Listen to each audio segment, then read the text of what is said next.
I watched a Japanese mother in a busy Tokyo train station with her 3 young children, and what I witnessed completely challenged everything I thought I knew about parenting. Her kids were calm, respectful, helping each other, and when started to get upset, she handled it in a way that had him regulated within 2 minutes without any bribing, threatening, or raising her voice. Meanwhile, I was constantly battling my kids over basic cooperation. I spent 2 weeks studying Japanese parenting methods, and I discovered 5 specific habits that, the third habit completely changed my mornings from chaos to calm in less than a week. These aren't cultural differences we can't apply. These are concrete daily practices that work because they align with how children's brains actually develop. If you're exhausted from constant battles and want children who are genuinely calmer and more cooperative from the inside out, hit that like button and subscribe right now because these 5 Japanese habits are going to transform your approach to parenting. Let me start by saying this isn't about one culture being better than another. It's about learning from approaches that produce outcomes we want.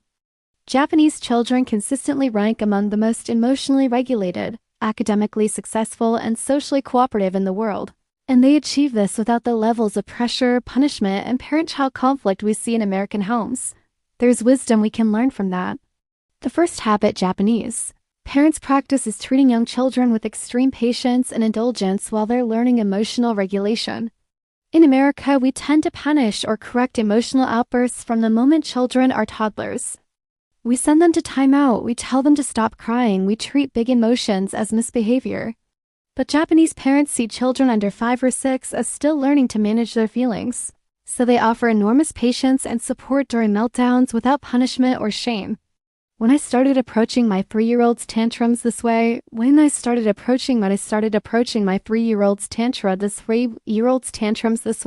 staying calm and close instead of correcting or isolating him, something remarkable happened. His meltdowns became shorter and less intense because he wasn't fighting both his emotions and me at the same time. He was learning regulation through my co-regulation, and over time, his ability to calm himself improved dramatically. The patience wasn't permissiveness. It was developmentally appropriate support. The second habit is giving children real responsibility from a very young age. In Japan, even preschoolers have daily jobs that contribute to the family and the community. At school, children serve lunch, clean classrooms, and care for younger students. At home, they help with cooking, cleaning, and organization. These aren't chores to earn allowance, they're contributions that give children purpose and belonging. Research shows this builds competence, self-worth, and intrinsic motivation. I started giving my 5-year-old genuine daily responsibilities, setting the table, feeding our dog, and organizing his school supplies, not as punishment or rewards, just as role in our family. His resistance to everything decreased because he felt valued and capable instead of constantly being managed and corrected. Children who contribute meaningfully develop confidence and cooperation naturally.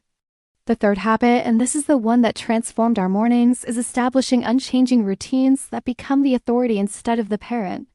Japanese homes have consistent, predictable routines for morning, after school, and bedtime. The routine is followed the same way every day, and the routine itself becomes what the child follows, not the parent's nagging commands. I created a simple visual morning routine chart with my kids. Wake up, get dressed, eat breakfast, brush teeth, put on shoes, and pack a backpack. Same order every single day. Within 3 days, they were moving through the morning independently because they knew exactly what came next.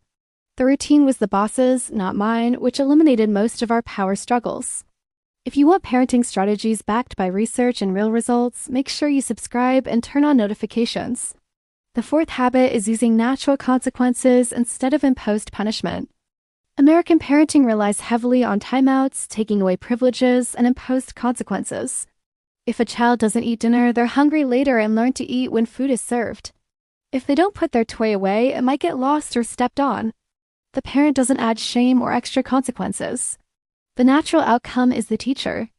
I stopped rescuing my kids from their choices. Forgot your water bottle? You'll be thirsty at practice, and remember next time. Didn't put your favorite shirt in the laundry? You can't wear it today. No lecture, no added consequence, just calm acknowledgement of cause and effect. Not from fear of my reaction. Comment below and tell me which of these habits challenges your current approach most. I want to hear what's making you think. The fifth habit is teaching children to consider the group before themselves, not in a way that suppresses individuality. Japanese children are taught from toddlerhood to think about their impact on family, classroom, and community. Before making a choice, they learn to consider others' needs alongside their own. This creates naturally considerate, cooperative children. I started asking my kids questions like, how will this affect our family, or what does your brother need right now? This simple shift moved them from purely me-centered thinking to we-centered thinking. The fighting between siblings decreased dramatically because they were considering each other's feelings and needs instead of just competing. They developed empathy and social awareness that punishment-based discipline never taught. The constant battles have decreased by probably 80%. My kids are genuinely calmer and more emotionally regulated. They're more considerate of each other and of us. And I'm a calmer, less stressed parent because I'm not constantly fighting to control behavior. I'm supporting development instead. But I want to be honest about the transition. The first 2 weeks were hard because I was changing patterns and my kids were adjusting to new expectations. There were moments I wanted to go back to my old ways of threatening and punishing because they felt faster in the moment. But I stayed committed to these 5 habits because I understood the long-term goal. I wasn't just managing today's behavior. I was building character and skills for life. The beauty of Japanese parenting habits is that they're rooted in respect for children's developmental stages and long-term thinking about who you're shaping them to become. They're not about quick fixes or controlling behavior through fear. They're about building internal character, emotional strength, and genuine cooperation from the inside out. I also want to acknowledge that cultural context matters. Japanese society is more collectivist, while American society is more individualist, and both have strengths. I'm not suggesting we adopt Japanese culture wholesale. I'm suggesting we can learn specific practices that align with child development research and produce outcomes we want.